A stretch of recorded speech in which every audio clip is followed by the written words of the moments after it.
Ready? In time. All right, let's go ahead and get started. I am a guy. And as guys in the Ford households, I like one of two things. I like food or I like football, depending on my stomach. Now today I'm liking football, so I'm going to have an intro about football. Now I believe that 49ers, the San Francisco 49ers only, should be signed up for Obamacare. Now you may be wondering, why, Adrian? Well, the reason is really that if football players got signed up for Obamacare, then the NFL wouldn't have to pay for their insurance. It would save money and therefore could have better games. In fact, this is actually backed up by ESPN on April 1st. Now, this may or may not be an April Fool's joke, but this is what the article says. It says that football players should be signed up for Obamacare because they would shift the cost.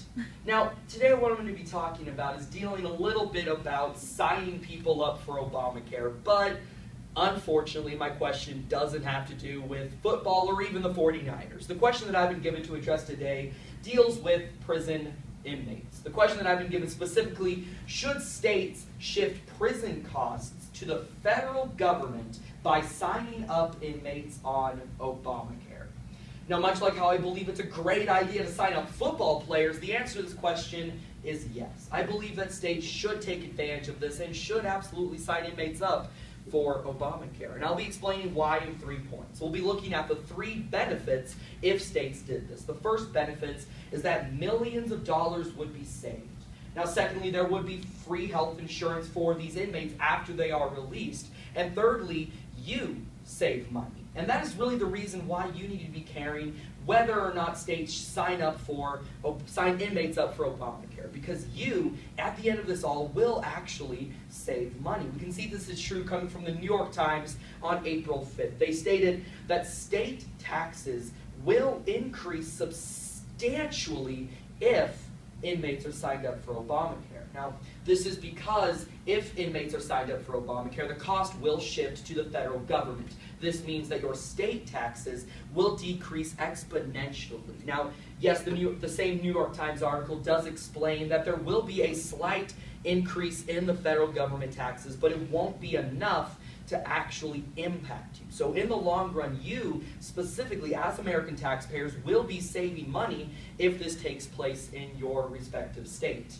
So now with that down, let's go ahead and jump right into my points, talking about the 3 benefits if this should happen. The first of which, states will save millions of dollars. The New York Times on April 15th, just yesterday, stated 44 states spent a total of $6.5 billion on prison health care. That's a lot of money. That's the kind of money that we're talking about if this should happen. That's the money that these 44 states could save. Now, I believe it's important to also look at what specifically Arizona is doing. So the Phoenix Tribune on April 15th stated that Arizona respectively spent $225 million, or 20% of their total money allocated to prison, on health care.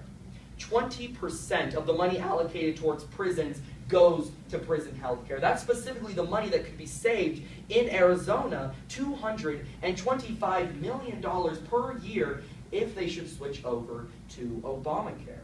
In fact, now some states actually saw this. They saw that this was a great idea, and some states have actually already begun to do this. We can see this is true looking at an article from Reuters on April 14th. They stated that Ohio, Illinois, and Iowa already took advantage of this, saving millions. Out of the 50 states, 3 states actually saw the benefit in this, and they have begun to save around $200 million per year because they switched over, specifically Iowa, Illinois, and Ohio. So the first benefit is states will save millions. But now let's go ahead and look at the second benefit, the free health care after these inmates are released.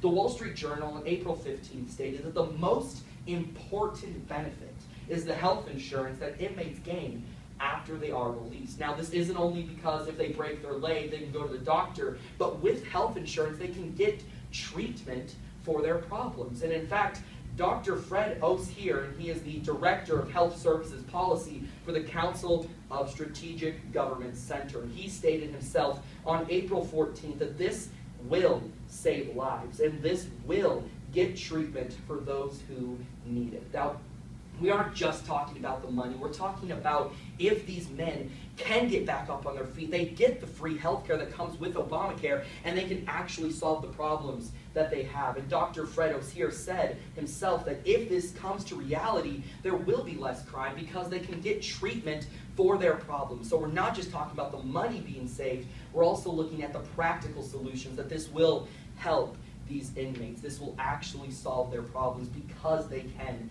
get treatment.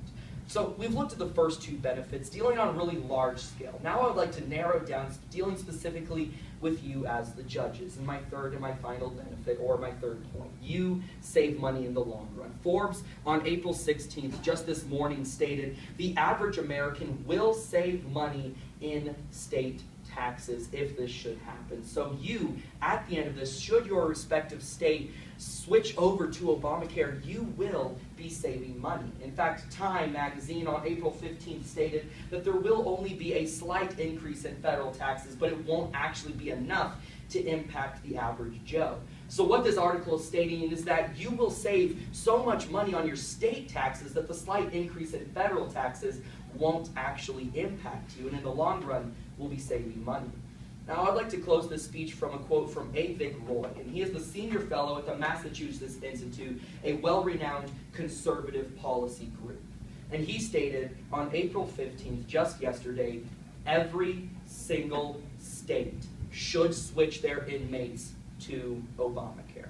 Not just for the money, but also for the treatment that will actually get the job done. So today we've looked at 3 points. We've looked at how this will solve the problem. We looked how millions of dollars will be saved in state taxes, and we've looked how you specifically will be saving money.